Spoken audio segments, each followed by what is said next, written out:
Do the people you speak to think you're a sexist?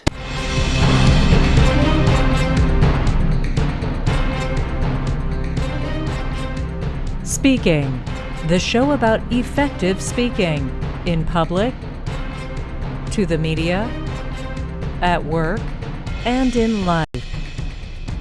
Speaking with TJ Walker. Now, folks, nobody these days really likes to think of themselves as a sexist, a racist, any other sort of ist. But it's a reality. We all have biases. And just because you don't run around actively oppressing or physically harming somebody different from you doesn't mean you don't have some biases that strike other people as bad. This struck home to me during a recent presidential debate in 2015. Governor Chris Christie of New Jersey gave some opening remarks where he talked about how moms all over, I believe it was California, were preparing their children to go to school while the dads were off to work. Now, I was watching the debate, I was listening to him, I was analyzing every aspect of communication, style, substance.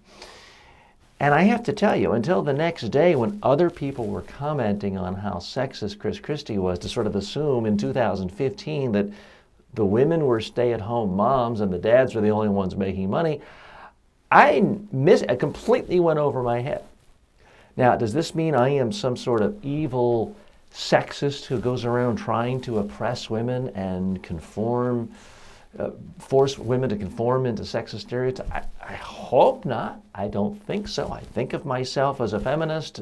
I've read Betty Friedan. I think of myself as an egalitarian. I'm certainly trying to raise my daughter that way. But we all have biases. I grew up in a home where my father was the only breadwinner for the time I was growing up. My mom was the traditional Leave It to Beaver, June Cleaver, traditional homemaker wife. So when Chris Christie said that, it didn't instantly resonate with me as some kind of a faux pas, but other people did find it a little bit offensive. It's particularly ironic given Chris Christie's household. His wife has a successful Wall Street career and has made more money than Chris Christie has. So interesting tidbit.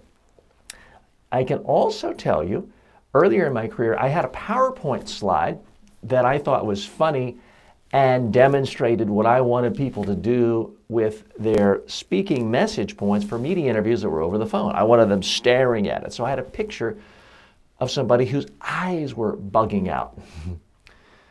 Now, one day I had a client tell me, TJ, that's racist. Certainly wasn't my intent.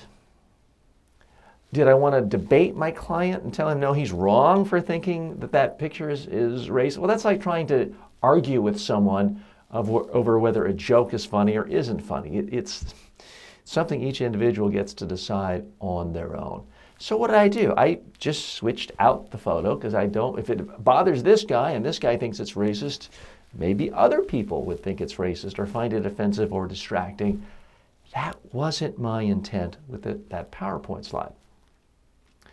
And so what did I do? I changed the slide. I found another slide, tested it, and nobody was bothered by it. More important, people focused on the message I was really trying to convey, which is for a telephone interview, you should in fact be staring at your message points. So I do want you to think about that. We all have biases. Nobody's perfect. Everybody comes from a particular background where certain things are just assumed and the rest of the world doesn't see it that way. So my advice, practice your speeches and your presentations in front of people who represent what your audience is likely to be and get feedback. And that will help you dramatically, not just in what you say, but how you say it. Body language. When it comes to body language between men and women, I find, sure, there are some subtle differences, but I find the similarities far outweigh the differences. Whether you are a man or a woman, speaking, the things that make you look nervous and uncomfortable are remarkably similar. If you stand in one place and your hand is on the lectern and you're sort of frozen and stiff, whether you're a man or a woman, you will be perceived as uncomfortable, lacking in confidence. If you walk around, if you gesture, if you're looking at people, if your head moves, your face moves, you will be perceived, by and large, as more comfortable, confident, and relaxed. So from my standpoint as a practitioner of the presentation and media training trade, working with thousands of people all over the globe, to me it's the similarities that are more important in the sexes. I can tell you I have found that women often perceive that there's a difference, that they're somehow not allowed to walk around or gesture or be as forceful and confident as men. I've never actually seen a female in business punished for being a good communicator and communicating in a way that exudes confidence. Now, it may be that there's somebody who is a sexist who doesn't like women who would, no matter how they presented, would criticize them. I don't dismiss that at all, but it's not because of how they communicate. It's certainly possible that a man can interrupt and, Jim, that's a great question. A woman can interrupt and ask the very same question. Jane, why are you always interrupting? There is sexism in the world, folks. I can't control that. All I can control is how I come across when I speak, and I'm trying to give you the same advice that I would follow myself. And if you're a woman, I'm a man, obviously it's not exactly the same, but I want to give you the advice I would give if you were one of my clients. Now, there are some things not to do. What not to say and do. Okay, you guys, listen up. There, I did it right there. And I've been guilty of this in the past. There are men who speak to audiences of men and women and refer to you guys. Guess what? A lot of women don't like to be referred to as guys. They find it odd, weird, exclusionary. Don't use it. The other big problem I find with audiences of both genders is that certain men just can't get over the sports analogies. Everything is about blocking and tackling and 4th and 1 and all of these football analogies. Now, certainly, I don't want to be a sexist. There are women who like football, enjoy football, and know football more than I do, because I'm not a football fan. But by and large, I find if you're talking to 100 executives from all over the country, and 50 are men and 50 are women, there's going to be a pretty significant portion of those women who just don't care about football and find it annoying if you give more than 1 or 2 analogies or references to football. So it's not that you can't ever have a football reference, but mix it up. If you're going to use sports as a metaphor, occasionally perhaps use volleyball or ice skating or some sport that isn't seen as traditionally macho and violent. So give that some thought. Gals, that's not a word people like. Girls, oh boy, you are not going to succeed in most mixed gender audiences these days with anyone over 12 if you refer to females, women as girls. Just get that out of your vocabulary. Okay, let's take some of your questions. By the way, we always take your questions here. In fact, let me tell you right now how to ask questions. Send questions to @TJ_Walker. Pretty simple. Just send them to me on Twitter. You can also post them, whether you're watching this on Facebook, YouTube, or on my blog, any place where you see to post any discussion, or you can always just email it to me, info@mediatrainingworldwide.com. And unless it's a question we've just dealt with or it is completely unrelated to public speaking or media training, I will answer your questions on this show. We are not limited by time. This is a 7-day-a-week show. I want to be here for you, and I want to hear your questions because that's really what the focus of this entire show is all about. Okay, so now Your questions.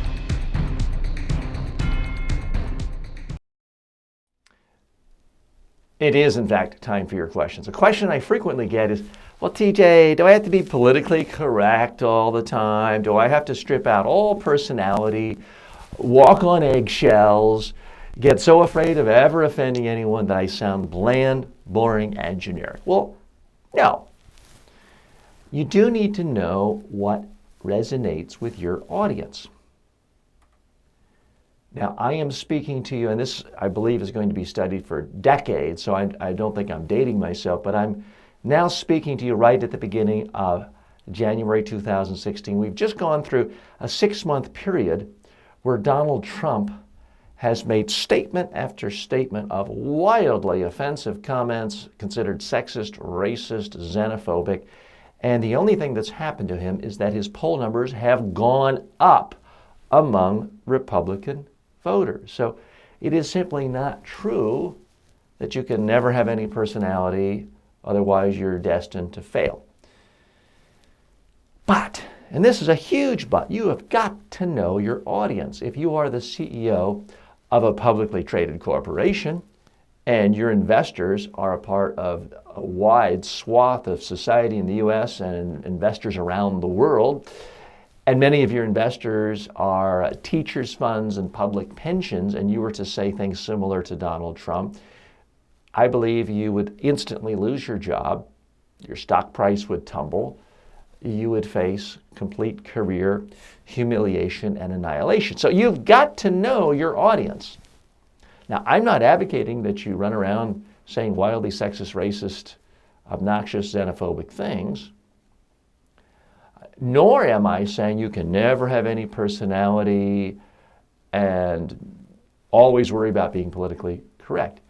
It's a fine line. You've got to figure out what is authentic to you and what is going to help you communicate most effectively to the audience you care about and factor it in.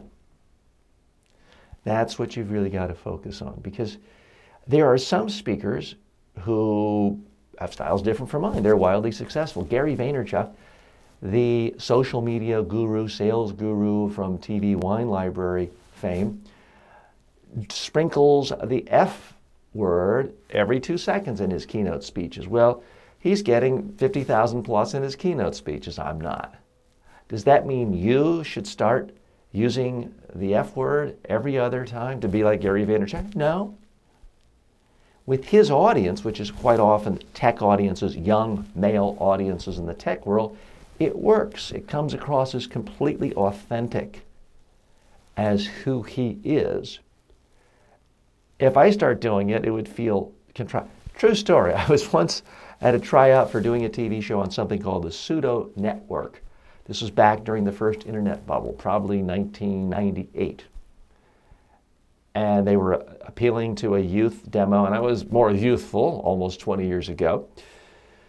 But still, I was kind of the old man showing up at this TV network, because most people were in their 20s, and at that point I was 34 or so.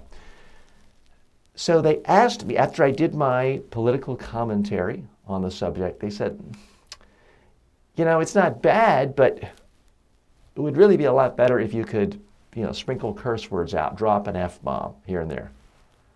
Yeah, okay. I didn't end up doing it, nor did they hire me, nor did that network last very long.